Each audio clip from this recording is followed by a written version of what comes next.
और खबर पश्चिम बंगाल से, जहां बाबरी मस्जिद बनाना चाहते हैं हुमायूं कबीर। एक बयान उन्होंने दिया है। उन्होंने कहा कि अयोध्या में मुस्लिम कम है, इसलिए मस्जिद नहीं बन पाई। हुमायूं कबीर ने कहा बंगाल में 37% है, मुर्शिदाबाद में 72% मुस्लिम आबादी है।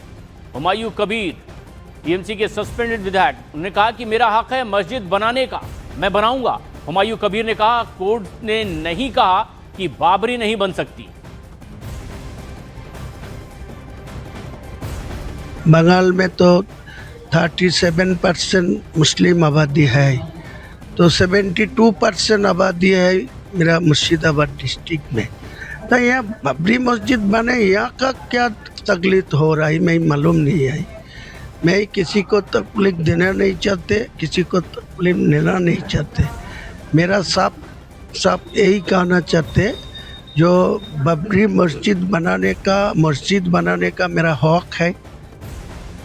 अब हुमायूं कबीर के इस बयान पर बीजेपी हमलावर है। हुमायूं कबीर के बयान पर बीजेपी प्रवक्ता प्रदीप भंडारी ने सोशल मीडिया प्लेटफॉर्म एक्स पर अपनी राय रखी। उन्होंने कहा हुमायूं कबीर का चौंकाने वाला बयान है। सत्ताधारी तृणमूल कांग्रेस के पूर्ण समर्थन और ममता बनर्जी की देखरेख में ऐसे बयान दिए जा रहे हैं जो पूरी तरह से सरकार के द्वारा समर्थित सोच बन जाते हैं।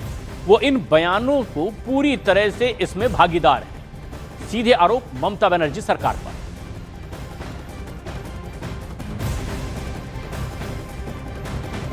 तो जिस तरीके का बयान आया है हुमायूं कबीर का, उन्होंने कहा है कि वहां पर मुस्लिम ज्यादा तादाद में है, अयोध्या में कम थे, इसलिए वहां पर बाबरी मस्जिद नहीं बन सकी। और अब बीजेपी हमलावर है टीएमसी पर भी। वहीं शहजाद पूनावाला ने भी हुमायूं कबीर के बयान को लेकर के टीएमसी पर सीधे निशाना साधा है। संजय राउत ने हुमायूं कबीर को बीजेपी का एजेंट बता दिया है।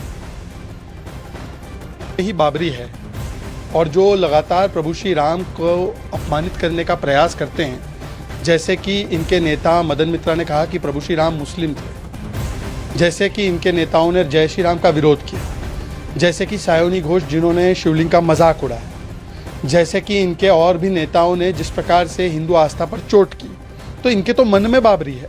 और अगर हुमायूं कबीर बाबरी बनाने की कॉल देते हैं तो वहाँ की सरकार कर क्या रही है? भाई जागो माँ कोई सिंगर गाती है स्टेज पे, तो टीएमसी के जिहादी कुछ लोग जाकर उसको रोक देते हैं, पिटाई करते हैं। और ये बाबरी जिंदाबाद बोल रहा है इतने दिन से, तो हुमायूं कबीर को जेल में डालो ना अभिषेक जी। इसलिए नहीं डालेंगे क्योंकि हुमायूं और टीएमसी ये दोनों एक ही। कबीर जो है, हुमायूं कबीर जो है बीजेपी का एजेंट है। जो मेरी जानकारी है, पश्चिम बंगाल में अब हुमायूं कबीर के भरोसे बीजेपी वहां चुनाव लड़ना चाहती है। ये हुमायूं कबीर जो वहां बाबरी बना रहा है, ये सीधा एजेंट है बीजेपी का। और हुमायूं कबीर के भरोसे अगर बीजेपी चुनाव लड़ना चाहती है तो ये हमारे वेस्ट बंगाल के सभी जो बंगाली भाई है उसने ये धोखा समझ लेना चाहिए।